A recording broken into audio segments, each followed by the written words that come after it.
Bibi ho. Nsem no de bebre no a ne se wo hwe da bokrata no de nsebaba na bako a ewo daily guide mu no wo hwe ne fa etoso ensia we no ye akuafo a omo edua raba no oman eno mo chese aban de osebi to raba no so se bia be den se obetumi raba na wadua na watwa no obetumi de akobi man so export no obetumi aye no raw aban be so process do na wa ha hono mo so mo nti ase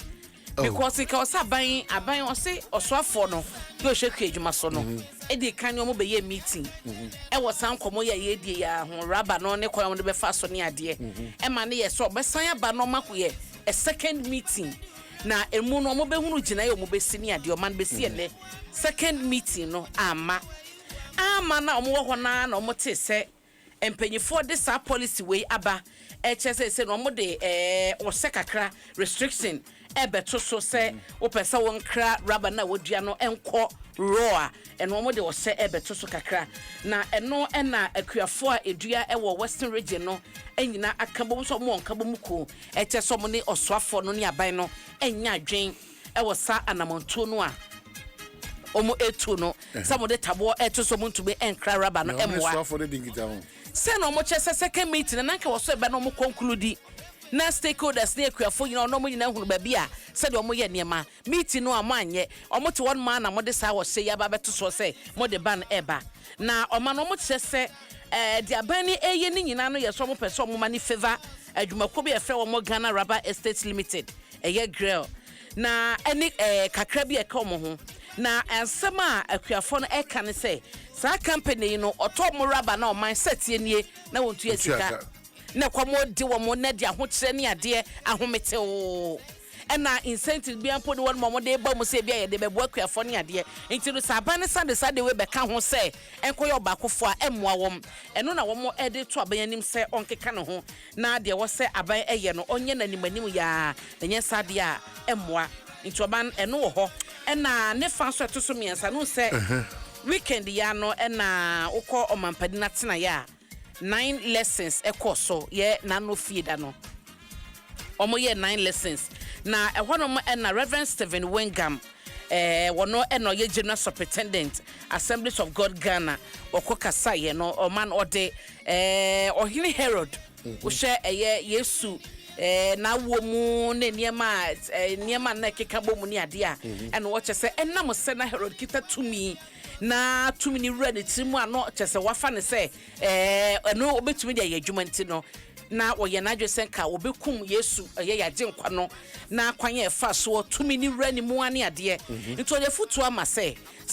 wo manfo de tumi mawo so ye mampani so ye bedi akire se ye adwuma ko bi mpoda wo ye pani ye manager wo ye den wo mu a emfa tumi na ekita wo no entena nipa so emfa sa tumi na ekita wo no emfa nsusue bi emma sansunsu aso be ko wi akire na dia ho kiraba emfa sa tumi na ekita wo no enyi obi anu aduane emfi ne nsam ena emfa sa tumi na ekita wo no enyi ne se asomasi mpamasam obenten enye medie mu a nti wo se me ma na adwuma bɔ no enam se me pese menya hoto na de me meye bia de meka bia na ye final wo so ye kandini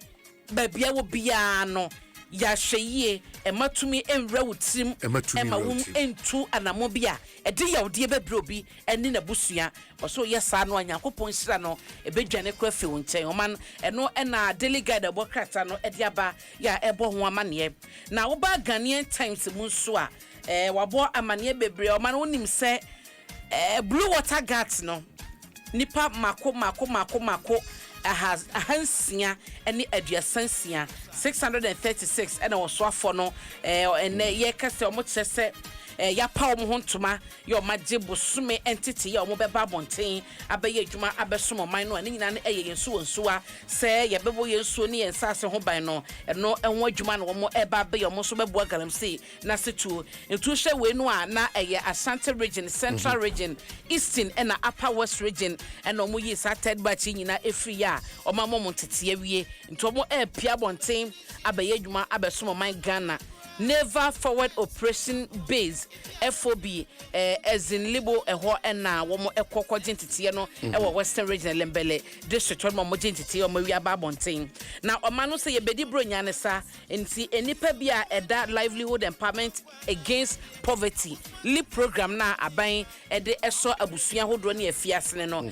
aban chese omo Jessica I release this as kai 350,580 and one more no your households are a woman mu a 139 million Ghana cedis ebema to be other LIP so no osabeka osika and so da bronya no aso and na ye kasa ya no omo esase eje Jessica mu diama enti Dr. Agnes Namumu Lati or no so for share a year a ma a mofra memma ne do a ye dear so and or de and semi Doctor de Agnes Namumu Lati na Momo Lati ai ono na ye gender minister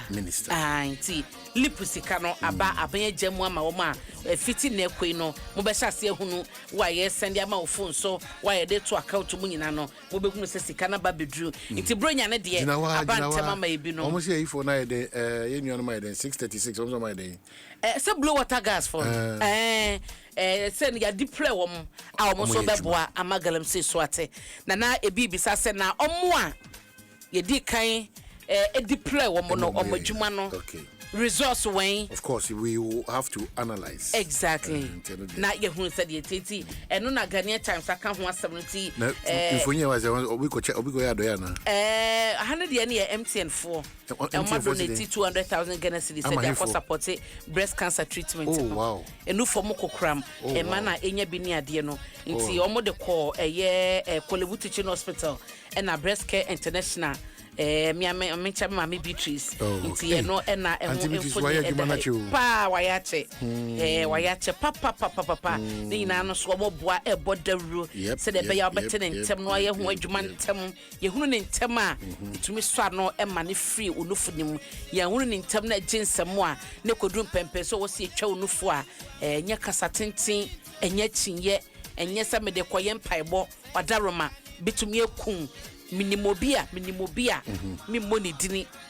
so man na wo so man ho kwan na ka yekotwa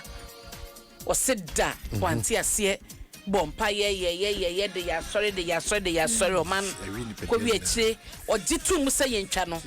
na ye too late ene edi menua ba no me yonko pa edi ne ko nti ye ka ne se yi a gidie de ye so atiase na wo de gidie de touch say ye koye o surgery na ye kwakotwa koye operation akotwa do for ne se de be ya wo ye betimi a save wo life no na de pabo touch say enko successful so atiase na ekọ ebrasum dwiem ebeka busua ho nti breast cancer ewo ho wo no ma bia se ya kyese ye nya no tumi bo raya sabia na wakoteke scan wo ho so omoye ni nyina na wakwakoye na ye hunu ni ntem na ya so ano ama man Ghanaian Times mu ama ne a wode eba ye na mabobi so ama wo no na medeo eba the new publisher so dia yera Osahin Alexander Afenyomakin minority leader e wo parliament dia na watchrobium Ose NDC entumi empam no emfi ECOWAS parliament na the NDC na empam no no ne ye de owoka okay chichi what you say enti so wo share parliament a manu say edrom kese no NDC for wo hwen sensem e ba ye gina ye krom kosi omokokọ board na be de achedi so no ne wonkonkosi onko parliament enkonko replace no ne ade na ma mikra be ka say wo mo ni na nsuso ho e na wonya ahoboa ene ade still na parliament insist say ye de asoko entiko ehun sem bebre ba ye na ekwebi etie so mu kodru ye na ye nkoso mu intese anim gwase ahomete o ya ye kasa ekwampo the speaker arefesa issue no e the privileges committee eso mo ntena so na omo enhye asem ne ka afisiapa no mo hye asem ne ka nti eno ena da obokrata na ebo ho amane aye rafinyo market say NDC entumi empam no efie ECOWAS parliament obekwa koye na dwuma se de woso ye pepepe a obi a entumi ka hye no man ye se lori akwanhye weekend ya o nipa nson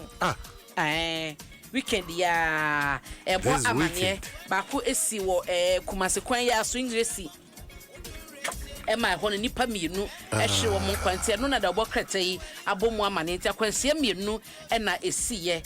memenda no ano nipa num we no eye Toyota HCB na draft tracker na efree ayensudo meyinda Kepkos takwade highway no so na enipa num we no ehwe wo kwa hedo no etini eti na Toyota HC ni draft track no de ekosia ya ema nipa num no ehwe wo enkwa nti eno no ewo ha se na English de no so no so nipa mienu oman ono so no omahwe wo enkwa ya akwansia ba ko nipa nson ene ya hwe mo prepare na edroso it over the weekend are ho summer no so the new publisher ediaba no eno na da obokrete ya kan toman ensam no de eno na mabobo so ama news bi wa fa so ko news bi o kwa wo de ye somdwem kwa wo ye asomdwem a de ye kan ene se ye kwa ye ba enya de no mu ni bibia wa mba yo kwa wo na oh Easter ene ye major festival yedie ni celebration yedie yesanso dia kwasidae nti no eno so ewo ho no na de ho no ye kwa oni na wutie mi anopa ya memo afishiapa why afishiapa son kokra o man me wi ya no abo madam fo wa why madam fo wa ya ye nua be ma na sample for